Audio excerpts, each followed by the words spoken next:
একটা আপনার আপার এয়ারে একটা ঘূর্ণাবর্ত সাইক্লোনিক সার্কুলেশনের ইনফ্লুয়েন্সে গত 27শে মে সকাল 8:30 ভারতীয় সময়তে একটি লো প্রেসার এরিয়া ফর্ম করে এবং ওই লো প্রেসার এরিয়াটি ফর্ম করে আপনার নর্থ ওয়েস্ট বে অফ বেঙ্গল অফ উড়িষ্যা কোস্টে।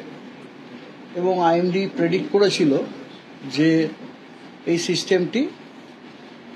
সিস্টেমটার একটা স্লো মুভমেন্ট হবে অ্যান্ড টুয়ার্ডস নর্থ। এবং শুধু তাই না, আইএমডি এটাও প্রেডিকশন করেছিল যে সিস্টেমটার ইন্টেন্সিফিকেশন হবে। তো অ্যাকর্ডিং এবং যেমনটি আইএমডি প্রেডিক্ট করেছিল, 28শে মে 5:30টার সময় ওই সিস্টেমটি ওই একই জায়গাতে থেকে ওয়েল মার্ক লো প্রেসারে পরিণত হয় গতকাল। এবং গতকালও প্রেডিকশন ছিল যে মোটামুটি নর্থওয়ার্ড ডাইরেকশনে এটা মুভ করবে এবং ফার্দারের ইন্টেন্সিফিকেশন হবে। অ্যাজ প্রেডিক্টেড আজকে সকাল 5:30টার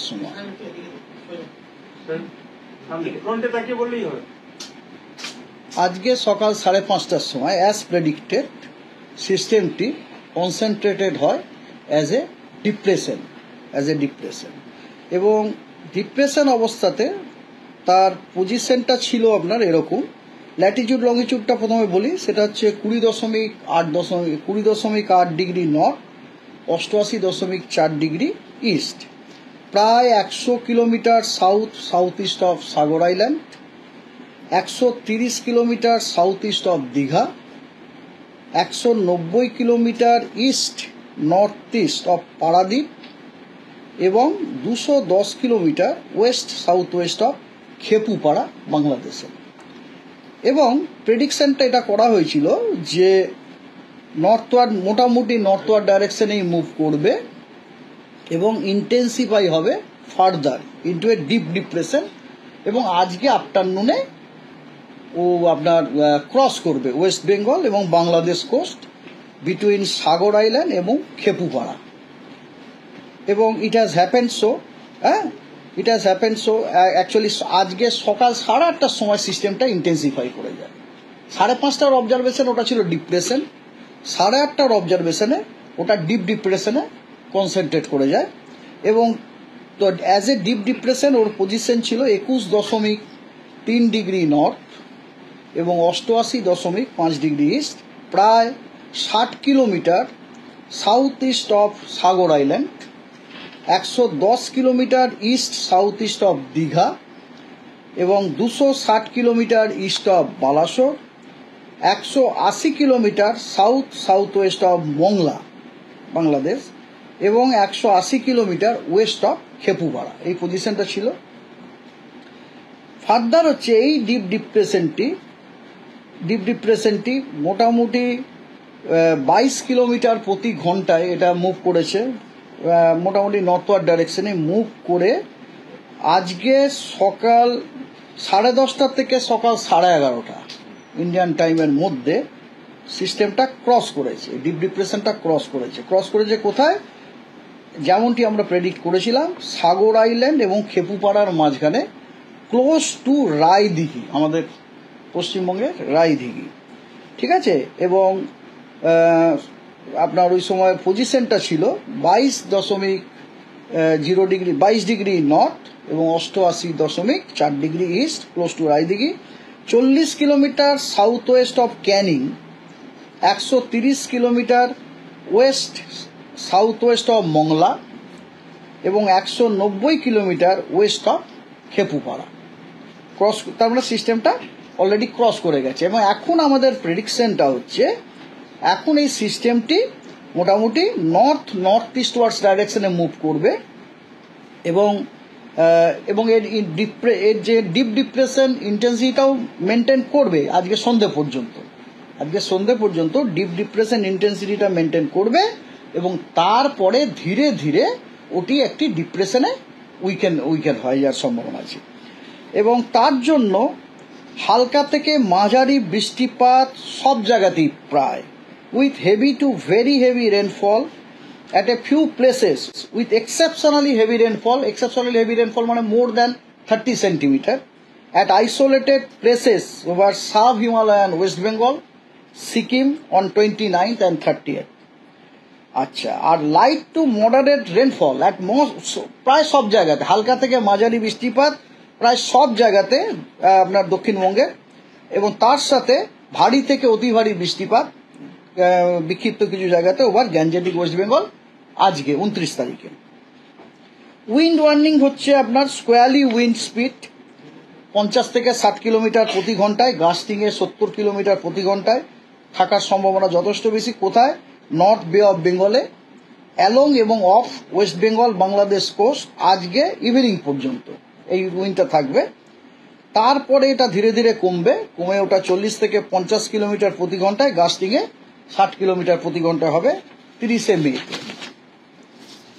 আর squally wind speed reaching 45 to 55 kilometre per hour, গাস্টিংয়ে 65 কিলোমিটার পার আওয়ার থাকার যথেষ্ট সম্ভাবনা যে কোস্টাল ডিস্ট্রিক্টস অফ ওয়েস্ট বেঙ্গলে আজকে আফটারনুন থেকে পশ্চিমবঙ্গের যে কোস্টাল ডিস্ট্রিক্টসগুলি আছে সেখানে আপনার দমকা হাওয়া 45 থেকে 55 কিলোমিটার প্রতি ঘন্টায়, গাস্টিংয়ে 65 কিলোমিটার প্রতি ঘন্টা থাকার সম্ভাবনা যথেষ্ট আছে, এবং এটা থাকবে আগামীকাল সকাল পর্যন্ত। ঠিক আছে। আর স্কোয়ালি উইন্ড স্পিড রিচিং 40 থেকে 50 কিলোমিটার প্রতি ঘন্টায়, গাস্টিংয়ে 60 কিলোমিটার প্রতি ঘন্টা, এটা থাকার সম্ভাবনা আছে আপনার সাব হিমালয়ান ওয়েস্ট বেঙ্গল এবং সিকিমে এই 29-30 দুদিনই। সি কন্ডিশনের হচ্ছে এটা রাফ থেকে ভেরি রাফ থাকার সম্ভাবনা নর্থ এবং অ্যাডজয়নিং সেন্ট্রাল বে অফ বেঙ্গলে, along and off Orissa, Paschimbanga, Bangladesh coast 29-30 দুদিনই।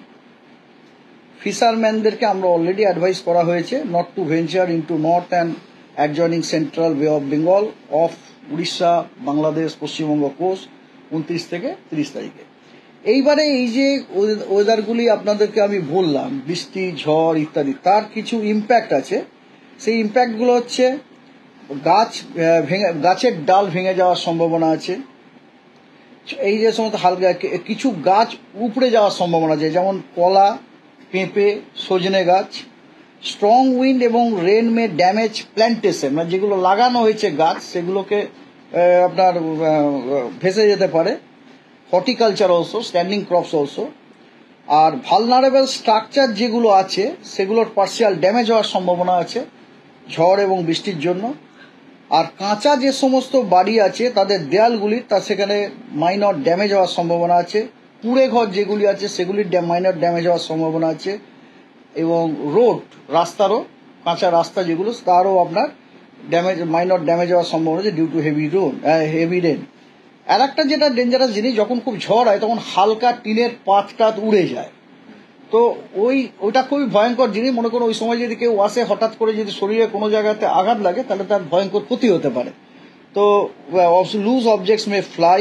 তারপরে অনশোর এবং অফশোর অপারেশন যথেষ্ট এফেক্টেড হতে পারে। ছোট শিপ, ট্রলার, বোট যেগুলি সেগুলি এফেক্টেড হয়ে যেতে পারে। আচ্ছা, তারপরে রোড এবং রেল ট্রাফিক ওরাও এফেক্টেড হতে পারে due to heavy rain, squally winds. আর একটা যেটা ব্যাপার সেটা হচ্ছে লোকালাইজ ল্যান্ডস্লাইড হওয়ার সম্ভাবনা আছে, ল্যান্ডস্লিপ হওয়ার সম্ভাবনা আছে, মাডস্লাইড হওয়ার সম্ভাবনা আছে, ওয়াটার লগিং হওয়ার সম্ভাবনা আছে। তারপরে ইনান্ডেশন এবং ফ্লাডিং হওয়ার সম্ভাবনা আছে, যেগুলো আপনার লো লাইং এরিয়া আছে, লো লাইং এরিয়াগুলো থাকা। আর প্রায়শই আপনার ভিজিবিলিটি কমে যেতে পারে due to heavy rainfall. Helicopter service affected হওয়ার সম্ভাবনা আছে। তার জন্য কিছু সাজেস্টেড অ্যাকশন আছে, যে জনগণকে উপদেশ দেওয়া হচ্ছে তারা যেন কনস্ট্যান্টলি ওয়েদার ওয়াচ করেন, মানে খারাপ কন্ডিশন হলে তারা যেন তার নিরাপদ জায়গায় থাকে। আমাদের ভিডিও ভালো লাগলে লাইক এবং শেয়ার করুন, কমেন্ট সেকশনে গিয়ে জানান আপনাদের মতামত। আরও ভিডিও পেতে আমাদের চ্যানেল সাবস্ক্রাইব করুন এবং প্রতি মুহূর্তে খবরের আপডেট পেতে প্রেস করুন বেল আইকন।